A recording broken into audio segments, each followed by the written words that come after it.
Thirrja e Bashkisë Shkodër për pastrimin e vijës bregdetare në Velipoj ka gjetur mbështetjen e biznesit lokale. Këtë diel një pjesë e tyre angazhuar vullnetarisht në pastrimin e zonës ranore në kuadër të përgatitjeve për sezonin e ri. Ditët me diell dhe temperaturat pranverore kanë sjellë gjithashtu një numër të konsiderueshëm të vizitorësh në Velipoj, kryesisht pushues vendas që zgjidhen ta frekuentojnë këtë destinacion edhe gjatë muajve të parë të pranverës. Administratori i Njësisë Administrative Velipoj, Sander Viluni, theksoi se ky aksion është pjesë e përgatitjeve të hershme për sezonin turistik, me synimin që Velipoj të jetë sa më e pastër dhe e gatshme për të mirëpritur vizitorët. Mas thirrjes bashkisë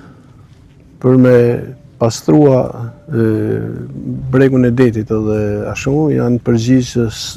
shumë shpejt edhe bizneset me qëllim që ta marrin sa më pastër territorin dhe kjo është gjë e mirë. Besoj se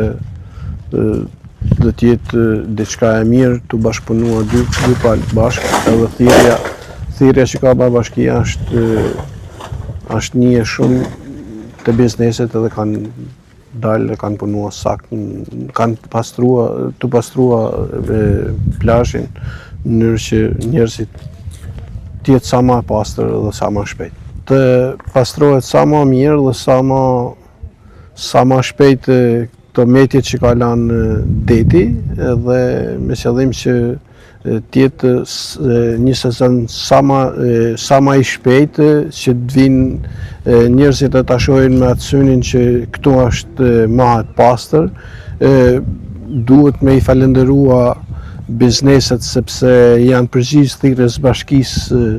për me kanë të gatshëm për me majtë sa më pastër qysh herët që sepse sa më shpejt që të fillojnë turizmi, aq më të ardhuna ka edhe njerëzit sa më shumë që të fitojnë, aq më shumë zhvillohen, aq më shumë ka të ardhur në Velipoja familjet e bizneseve të këtë zonës. Kështu që besoj se po bashkëpunojmë, edhe po e mirë kuptuam, edhe biznesi, edhe bashkia njëri tjetrin, besoj se ka me kanë një sezon i marrë. Paralelisht me këto iniciativa, Bashkia Shkodër ka nisur zbatimin e një plani masash për përgatitjen e sezonit veror me qëllim që Velipoj të jetë gati për të pritur pushuesit në një nga destinacionet më të rëndësishme turistike të Bregdetit Verior.